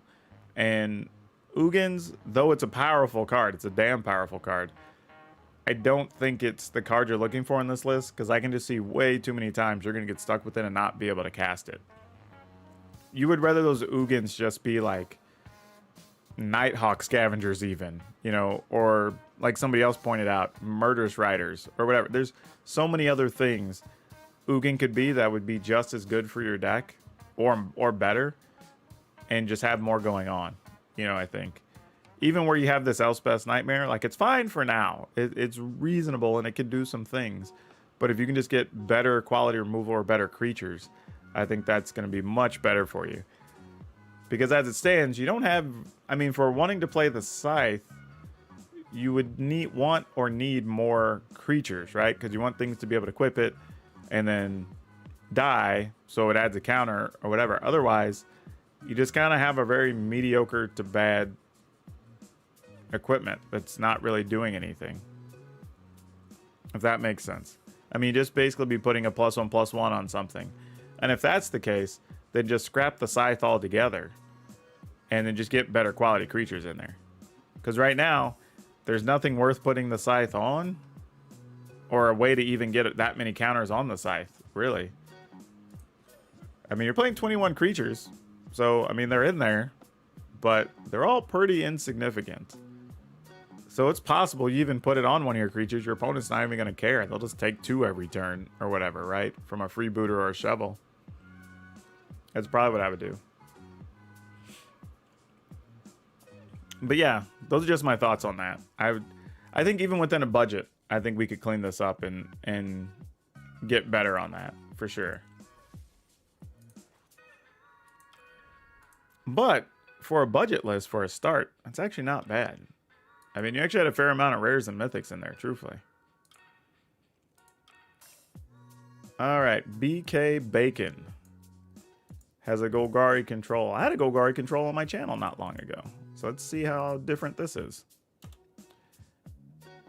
Whoa, what link where did this go? Back to deck list. Okay, gave me 1 page too far. It's all right. Fortunately, I use AetherHub. I know how to navigate that site. All right, let's check out what this is. Epic Downfall. I'm not sure. I mean, I guess, like, I don't know. I get that this exiles, but I'm probably still looking to play just either of the other, like Eliminate, Heartless Act, whatever, instead of Epic Downfall. Mind Drain, Plaga Predation, Pestilence Haze.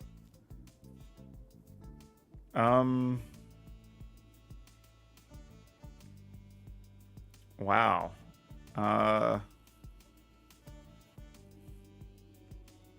this is something. I don't even know what to make of this.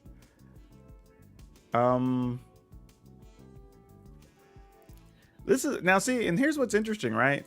Whereas the other list had Ugin without ways to get to it or where it made sense, this one can play Ugin and it's not. I'll be honest with you. I probably won't play this one because I just don't care for the Underworld Dreams peer into the abyss thing. It just is so slow and rarely works as a kill option. It just, like, I think the problem is like week 1 or 2, it caught some people off guard, but I tell people all the time, there's a reason you don't see people. I see people in some of the arena groups I'm part of or whatever, where people are like, oh, this combo is so good. Oh, I can't believe it. But like, the reality is if it was that good, more people would be playing it. I mean, you're talking about a thing that requires 3 black mana, and then another requires 7 mana on top of it. And you need them to not counter it, or you have to discard it, or whatever. And if I was going to play it, I'm more likely to do it in a deck that's just like mono black aggro, or mono black devotion, or something like that. So I'm already dealing damage, and I might just incrementally kill them with Underworld Dreams. You know, here it's like Underworld Dreams, you're wasting a card slot that should just be removing a threat. Like you're potentially going to die because you played Underworld Dreams and didn't remove a thing on that turn. And you're not pressuring the opponent. So the opponent losing even 8 life, you know, over 8 turns on Underworld Dreams really doesn't matter to you with this deck. Like, it doesn't matter to them, right? Because if it works and you kill them with the peer into the abyss, it doesn't matter if they're at 12 or if they're at 8. You know what I mean? Like, it just has no value either way. Maybe if you get like double or triple Underworld Dreams, I guess that matters more. But it's not the card I would be looking to do.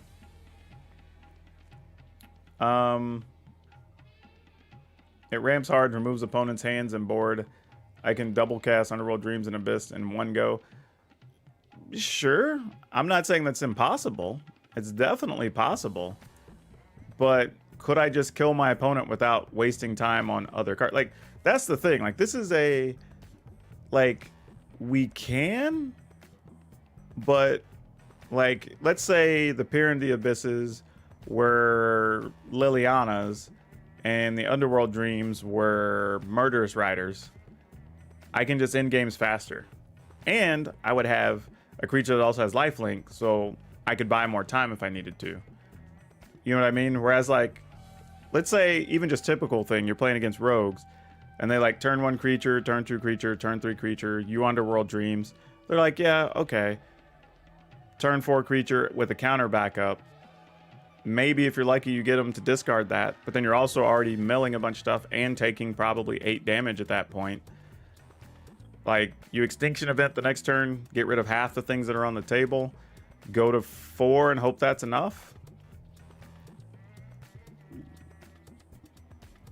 Not saying it's not impossible. You could turn the game around from there, totally. But I don't know. I can, like, I have no problem. I like Golgari Control. Really do. I just think there's just safer cards that are more consistent to play, I think. No, you don't need 6 mana Liliana. Just play the 4 mana one or whatever. Like, there's no reason to go that big. Because if your deck's working like you say it does, right? You kill their creatures, you discard their hand, whatever. Once you play Liliana, that's it. Like, you just start making them take 3 a turn. Or you kill, you know, minus to kill whatever they put into play, right? That's what you're trying to do. Like, a control deck should just be trying to slow grind, win the resource battle, turn the corner, then slam the door shut.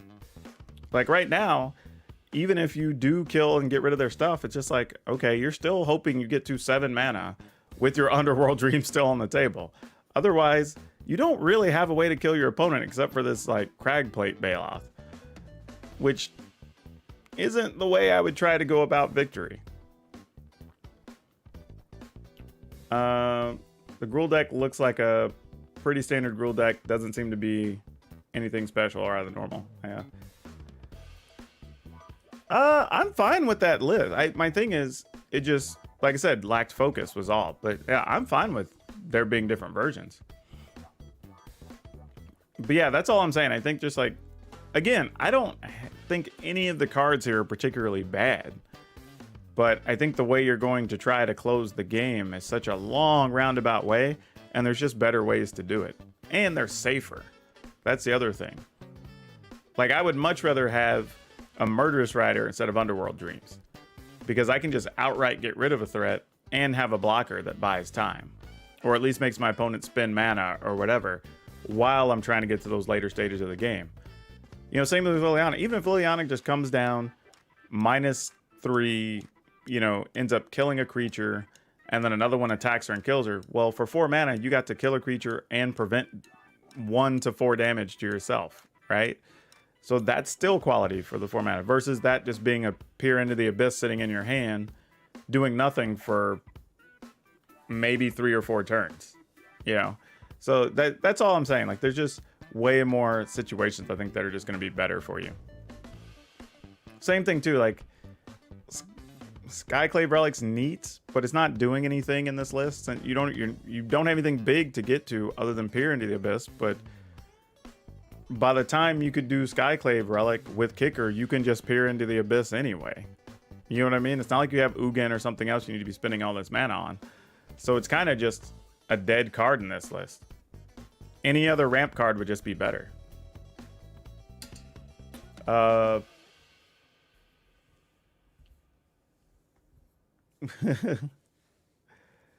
Okay, so we have I'm stopping at this one.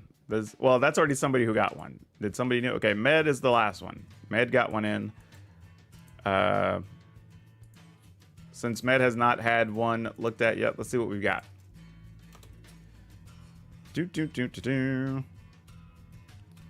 Okay, this is interesting. This is another, looks like another Golgari deck. Well, let's see what this looks like, because now I'm curious. All right.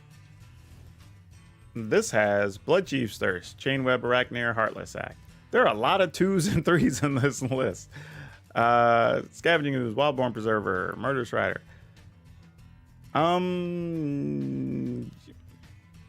Man, you know what? I was with this list till we got to the Beanstalk Giant. As funny as that is. Yeah, I would take out Beanstalk Giant. Doesn't really seem to be doing anything in this list other than being another big body. I would probably split those as like 2 more removal cards or something, or like Scavenging Ooze, Wildborn Preserver, and then maybe another Gargaroth and something. I don't know what I want the last something to be. Oh my gosh, why does it always try to give me like multiple versions of these things? Just to make this easier to read for everybody. All right. Yeah, this is fine. I don't know if it's something I would feature on Fan Friday as being something like completely different, or trying wacky cards or something somebody's already kind of put together conceptually. Oh, weird. Well, it looks like I just lost my connection to Arena. Well, that solves that problem. I guess that's as far as we were going to go with that one. But yeah, like I said, I think that list is actually fine. I don't have any problems with it. It actually looks playable as is, even though, like I said, I would just make that personal adjustment. But just not the type of thing we're looking for Fan Friday, I don't think. Guys, quit in the chat. It's fine. Like, I am picking choosing the decks to play on the channel anyway, so that's fine. Leave it as is. No more on that discussion. But yeah, I think that deck's fine. Nothing wrong with it. Just not a standout, like, new or weird thing. All right. So let me get back on the other screen here. But that was a fun exercise. I'm kind of glad I did that, because I debated for a little bit, and I was like, maybe not. You know, let me see if this is going to be worth doing. I didn't know how many people were going to show up and even want to see this. So it's kind of cool that we topped out, I think, around 47 people that came and watched live. So that's very cool. I know me streaming on YouTube is still a new thing. So not a thing lots of people really see me trying. Honestly, I don't know. It's interesting. I got in this discussion with somebody the other day that, you know, they believe streaming on Facebook is the way to go, whatever. Like, I vehemently think it's the wrong way to go for a creator, just because of discoverability, right? There's no way for anybody to follow you or find you or whatever on YouTube, on Facebook, right? Even people that are part of some groups I'm in that end up streaming still don't get more than like a handful of people sometimes, even from those groups, because it's not like, you know, when it's on YouTube or Twitch or whatever, it's like, oh, you get the notification and then there's like a ranking thing and people just want to see people playing a particular game. Like, I can go in and just look at live streams on YouTube or search live streams for a certain topic, and then those things come up. If I'm on Twitch, I can put in, say, like Magic, and then just see everybody streaming Magic. Can't really do that on Facebook. So I'm kind of experimenting and just trying YouTube and Twitch right now, and I think that's just where it's going to be for me, more than anything else. Thanks again. You're knowledgeable or helpful. You are welcome. Love the input and opinions you give. Awesome. Well, I'm glad that's helpful. I mean, the biggest problem when I do this type of stuff is I don't want to come off as mean, you know, because I use it, and this is a mean analogy, but I tell everybody it's like if people have an ugly baby, right? Just to the parent, that baby is still beautiful and it's still wonderful and it's the joy of their life or whatever, right? But they don't want to hear their baby's ugly. You know what I mean? Like, and I sort of feel that way with deck lists for people, that people are like, oh, I came up with this thing and I put it in, and you bring it to me. I'm like, you know, I don't want to dog this out, but here's why I don't like it, you know, and I'm trying to do it in a way that just doesn't make somebody feel like, I don't know, like, people put a lot of value and a lot of stock into their creativity. And when you critique it, sometimes it can come off as though you're attacking their creativity. And that's never my goal. It's never the thing I'm aiming for. Like, I could care less about insulting somebody because I don't like their deck or whatever. That does nothing for either one of us, honestly. It doesn't create a positive community. It doesn't help my reputation. It doesn't make you feel any better. Like, so there's no reason for me to do that. Like, when I do give critiques, I try to explain why I have a certain thought or what I think maybe could potentially help if I have an idea, and at least give something creative back to the process more than anything else. Yeah, I just happened to catch you going live on YouTube. It was a happy accident. Hey, well, welcome, Greg. I'm glad you stopped in. You can set reminders on YouTube. Helps people plan to watch later. Yeah, that was the problem test. I just, on a whim, decided I was going to do it because I got this idea for doing because like I said, as I clean up my content, I want to have like certain days maybe where I feature stuff. Like maybe every Sunday or every Monday is like champ or chump, because people seem to like that, as it turns out. So I might stick with the whole champ or chump thing from the magic.gg list. So we'll see how that goes. I don't know. But even doing a fan Friday where it's like, hey, here's a deck list from a creative deck from a fan, and we'll see if we can win any games with it. Or maybe I'll put my spin on it and just say like, hey, here was the original deck. Here's what I did to clean it up. Let's go take it in and play like 3 matches and see what happens. Right? I don't know. It's a work in progress. It was literally just an idea, but I was like, you know what? I haven't streamed on YouTube in a bit. Let me fire up YouTube, get some people in there, and then we can see if we can get some cool deck lists. So I have some stuff to mess around with for a little while. So at least I have a couple days to prep Friday's video now with some ideas. So I'll try to go back and make sure I'm saving the documents so I can try to make sure whoever submitted the thing gets credit. And I want to make sure that's at least done correctly for everybody. Also, I know some people asked if you could do super chats and whatever. I believe I have that set up now if people want to do that. So that's another way you can support whenever we're doing live streams. And here's the thing. I want to ask everybody, because I talked about this last time and I haven't had a chance to implement it yet. Hey, thanks for the subscriber there. Also, yeah, don't be alarmed when you hear the dragon noises. I have those set up purposely, so as somebody subscribes, it pops up, and it's a thing I started doing on Twitch a while back, so I found a way where I could do it on my YouTube stuff as well. So I just left it. It's kind of cool. I'm just enamored with the silliness, honestly. And it's a good audio thing for me as a reminder. Like, I may be talking, at least I hear the sound, and I can at least thank somebody whenever they subscribe or whatever. But yeah, so I'm thinking about doing a membership on YouTube. And because again, people keep asking like, hey, is there another way we can support you? All this. We're actually all done here, Ali. I'm kind of wrapping up the stream at this point. So unfortunately, I say unfortunately, I'm going to take a break here in a little bit, and I will be doing my stream on Twitch like I normally do on Mondays nights here at 9 p.m. Pacific. So it'll be about a 35 minute break. Though, since it is Monday and we met our subscriber and follower goals on Twitch last week, we will be doing a giveaway probably around 10, sometime between 10:30 and 11-ish on Twitch tonight, Pacific. So if you want to hop in and get some free stuff, that's going to be an opportunity. If the death isn't sent, I understand not hurting someone's feelings, but we have to know its possibility. That's also fair, Billy. I mean, you know, but you'd be amazed when I had my store, there'd be so many people who'd be like, hey, I want you to look at my deck and help me out or whatever. And I'd be like, okay, well, I see what you're trying to do. Why don't you try this card? And they'd be like, well, no, but I want this card for this. I'm like, okay, fine. Well, then let's swap this other card. Well, yeah, but if I take that out, this other card sucks or whatever. And I'm like, all right, so basically what you did is you brought me your deck list to have me say that it's great. And they're like, well, no, I want your help. I'm like, no, you don't. I tried changing like 3 things and you immediately argued with me on all 3 things. Like, you know, so it's all personal, you know, and I get it. I get it. But yeah, one of the things I wanted to do is have a membership on here for people who do want to support and give away something every month. Now I've decided if I can work my deal with Ultra Pro, we'll have 2 giveaways. So I will randomly determine 2 people just from my group. And then I would like to, if I can organize it, which is going to be the hard part because I know we have viewers from all over, but try to organize up to 3 people that I can get on Spell Table and we play like a commander game or something online together. So once a month, you know, we just find a day that works for everybody who's selected.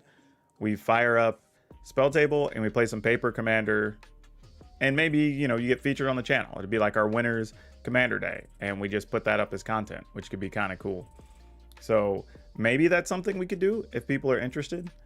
And like I said, and because I'm working with Ultra Pro now, I'm gonna have all kinds of things for giveaways. I mean, I'm looking right now, I've got some Satin Tower deck boxes, I've got play mats, I've got, well, specialty deck boxes already, packs of sleeves, binders, I've got rare cards sitting over here, you know, just so all kinds of stuff that could be interesting. But you know, it really comes down to if y'all are into it, you know. So, you know, feel free to comment, let me know if that's something you'd be into.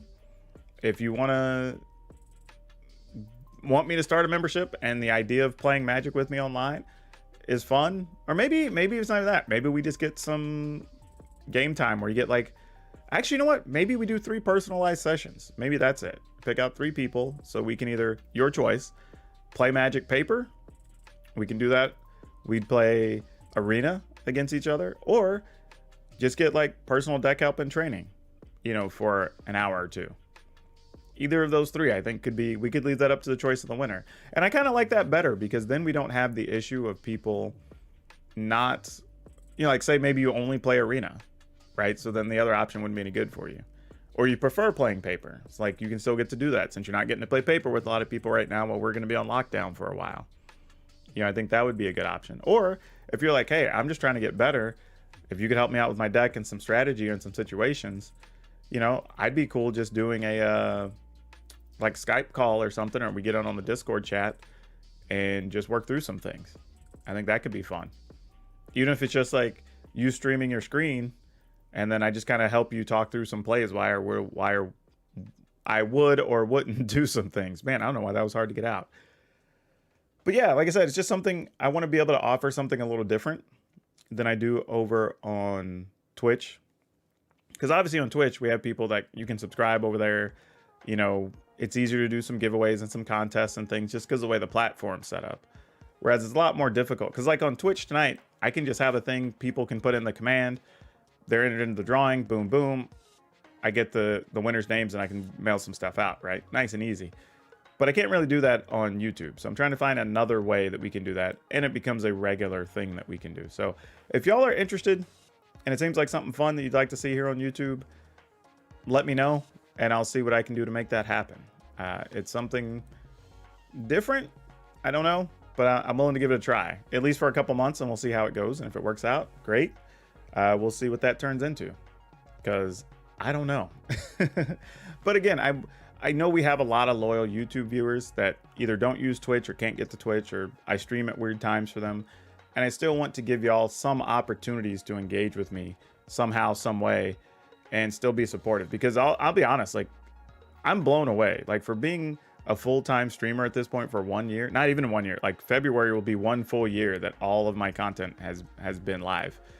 And seeing how much y'all care and y'all respond to all the videos and people that are sharing stuff, it means a lot. It really is. And honestly, I'll just be candid with you. Like, when I lost my job and I was like trying to figure out what I wanted to do, I had no idea if this was going to work out or not, you know, not even a little bit. So every little bit y'all have contributed, you know, in any way, whether it's cash, whether it's sharing videos, you know, subscribing over on Twitch or whatever, it's all been beneficial. You know, it's helped me slowly make my channel better, get better camera or lighting or colored lights behind me, or the white box I've got now so I can take better pictures to do the promo videos, or this thing I was telling you about, this like display I'm working on, the shelving unit setup, so I can do a different variety of videos. You know, having the opportunity to drive down and work with the professor, you know, that was a thing. So that, you know, all of those opportunities come from the support everybody's been giving me. And I want to, as much as it's helping me be sustainable and helping me pay my bills, which I super appreciate it, because it's allowing me to keep making content that's really nice, actually. Like, I want to make sure I'm still able to give back to y'all, whether it's in the form of just helping you be better, deck strategy, deck tips, you know, helping you when I'm reviewing stuff so you see kind of what products are about or what I think about it. If it's doing giveaways and giving stuff back to you, you know, whatever. I mean, just my way to show appreciation for everything that y'all are doing, you know. Can't wait for this. What's your setup like? Well, I don't even know how to describe it. Maybe I need to take a picture at some point and share it, but now I've drastically changed it in the last month and a half or so. So I've got camera, webcam, which I mostly only use the webcam whenever I'm doing box openings and stuff. Though that may change. I may use the webcam on myself and use the real camera when I'm doing stuff downward. I just need a better camera arm that can hold a little more weight. 2 monitors, microphone arm and stand, 2 lights, 4 lights, technically, because I have 2 behind me in different parts. Sound panels on the wall. Actually, everything I use you can see in the description of my videos. Actually, I keep it there so if people want to get similar material or set stuff up, that's a thing that's there for everybody. But yeah, I know people, and the thing is too, I will say this too, I don't want anybody supporting me, especially financially, if you're buying stuff or whatever, in any way that harms you or compromises you. Like, you know, I know people are like, man, I really want to support you, but I'm tight on money. Cool, don't. Like, you can share my videos with your friends or in your YouTube or your Facebook groups or whatever, and that helps, right? If you don't have money, cool, then don't spend anything you don't have. I just tell people, if you do and you're able to, I have merchandise I've had artists make logos and stuff for. Whether you want to buy stuff for this channel or my outdoors channel, that's in the link in the description. If you buy something through TCGPlayer, use my affiliate link, I get a kickback. You're not even spending extra money. That's just money you were already going to spend. You know, if you buy something from Ultra Pro, whether it's online or in your local store, take a picture, share it in the Discord so I can share it with the people over at Ultra Pro and say, hey, people are following me, people are buying Ultra Pro stuff because I'm reminding them and telling them to buy stuff. You know, all of those little things help. If you subscribe over on Twitch or super chats in the chat here or whatever, like, all of those things are helpful.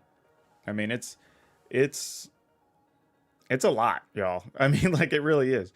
And I think I say that it's a lot for people that are trying to do it correctly. You know, I think there's a lot of people who throw up their phone camera or a junky webcam and they do their thing, you know, but I have, since February, I've upgraded my computer, my camera, added 3 lights. Technically 4 if you count this one that's right over the camera that y'all can't see. But, you know, I pay for hosting for my podcast. We pay for a recording service for that.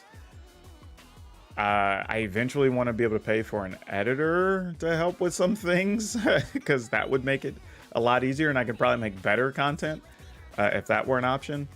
But it's all kind of long-term plans, you know. But yeah, at some point I just want to like go through the timeline of how crazy all this has been in this past year.